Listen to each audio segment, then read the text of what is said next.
अहाना को घर से निकालने की साजिश भले ही ठाकुर जी ने बड़े ही सोच समझकर रची थी, लेकिन अब वही चाल उनकी जिंदगी की सबसे बड़ी भूल साबित होने वाली थी। ठाकुर जी की नजरों में अहाना की सादगी ही उसकी कमजोरी थी।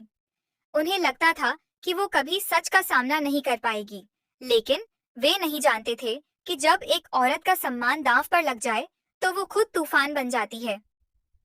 माँ दुर्गा के विसर्जन के दिन पूरे शहर में रौनक थी।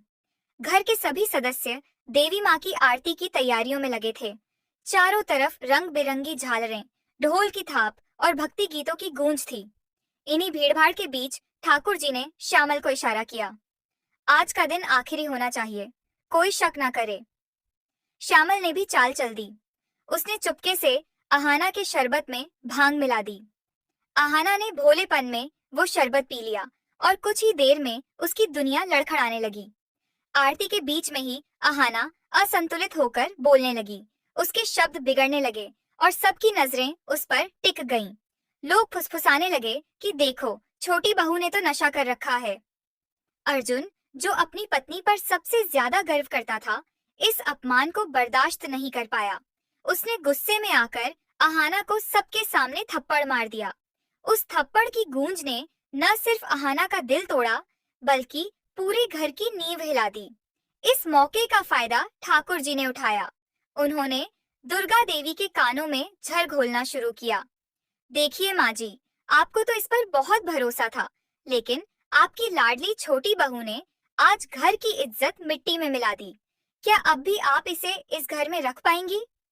अर्जुन ने भी गुस्से में कह दिया कि अगर दुर्गा देवी ने कोई सख्त कदम नहीं उठाया, तो वो खुद यह घर छोड़ देगा।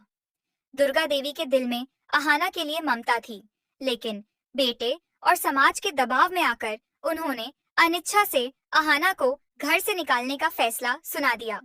नशे की हालत में बेबस अहाना कुछ समझ नहीं पाई और आंसू भरी आंखों से वो उस घर की चौखट पार कर गई, जहां उसने अपने सपनों का संसार बसाया था। अगली सुबह जब अहाना को होश आया, तो उसे यकीन नहीं हुआ कि उसके साथ क्या हुआ। उसकी आंखों में वो थप्पड़, वो ताने, वो अपमान तैर रहे थे, लेकिन टूटने के बजाय उसने खुद को संभाला। उसने दर्पण में अपनी आंखों में देखते हुए कहा, जिसने मुझे गिराने की कोशिश की है, अब उसे मैं उसकी असलियत दिखाऊंगी।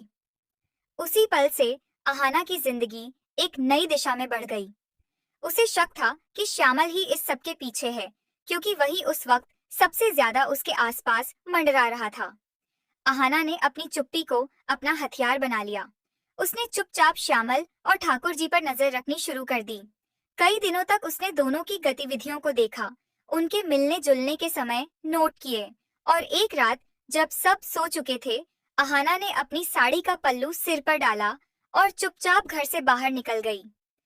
गली के कोने में उसने देखा कि ठाकुर जी एक बंद कमरे की ओर जा रही हैं, जहां श्यामल पहले से मौजूद था। पर्दे की ओर से अहाना ने देखा, श्यामल पैसे की मांग कर रहा था। मैंने सब कर दिया ठाकुर जी, अब मेरी जुबान बंद रखनी है तो कीमत बढ़ेगी। ठाकुर जी ने उसे नोटों का बंडल पकड़ाया और बोली, ये लो, और अब इस बात का जिक्र किसी से मत करना। दोनों हंसते हुए बाहर निकले, लेकिन उन्हें पता नहीं था कि दरवाजे के पीछे खड़ी अहाना ने उनके हर लम्हे को अपने फोन में कैद कर लिया था। अगले दिन अहाना ने वो वीडियो, तस्वीरें और रिकॉर्डिंग दुर्गा देवी के सामने रख दी। दुर्गा देवी का चेहरा देखने लायक था। हैरानी, गुस्सा और पछतावा सब एक साथ उमड़ आए। रिकॉर्डिंग में साफ सुना जा सकता था कि ठाकुर जी और श्यामल ने मिलकर अहाना को फंसाने की साजिश रची थी। दुर्गा देवी के हाथ कांप गए। उन्होंने धीरे से कहा, अहाना, मुझे माफ कर दे। मैंने तेरे साथ बहुत बड़ा अन्याय किया। तभी अर्जुन भी वहां आ गया। उसने वो सबूत देखे और अपने आप को शर्मसार महसूस किया। आंसू भरी आंखों से वो बोला, अहाना, मैंने तुम्हें समझे बिना तुम्हारा दिल तोड़ दिया। मुझे माफ कर दो। अहाना की आंखों से भी आंसू बह निकले, लेकिन उसमें अब पीड़ा नहीं थी, बल्कि जीत का सुकून था। उसने अर्जुन का हाथ पकड़ते हुए कहा, झूठ कितना भी बड़ा क्यों ना हो, सच उससे कहीं ऊंचा होता है। तभी दुर्गा देवी ने पूरे परिवार के सामने ठाकुर जी को बुलवाया और सबके सामने कहा, जिसने इस घर की बहू की इज्जत पर वार किया, उसका इस घर में कोई हक नहीं। ठाकुर जी का चेहरा पीला पड़ गया। वो कुछ बोल ना सकी और सिर झुकाकर घर से बाहर चली गईं। उसके बाद घर में एक बार फिर शांति लौट आई। परिवार ने मिलकर माँ दुर्गा की प्रतिमा के सामने दीप जलाया। दुर्गा देवी ने अहाना को गले लगाया और कहा, आज मुझे गर्व है कि मेरी छोटी बहू ने न सिर्फ अपने सम्मान की रक्षा की, बल्कि इस घर की भी।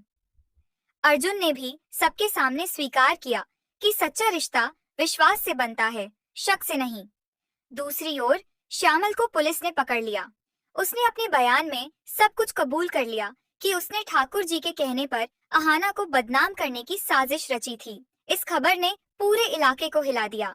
कहानी के अंत में गंगा के किनारे खड़ी अहाना की साड़ी हवा में लहरा रही है।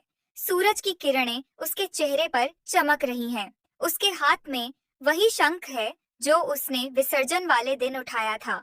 वह धीरे से मुस्कुराती है और कहती है, कभी कभी जिंदगी हमें तोड़ती है ताकि हम खुद को नए रूप में गढ़ सकें। और सच, वो चाहे कितना भी देर से सामने आए, जीत हमेशा उसी की होती है। उसकी ये बातें हवा में गूंजती हैं और पीछे मंदिर की घंटियों की आवाज आती है, मानो माँ दुर्गा खुद उसकी सच्चाई को आशीर्वाद दे रही हों।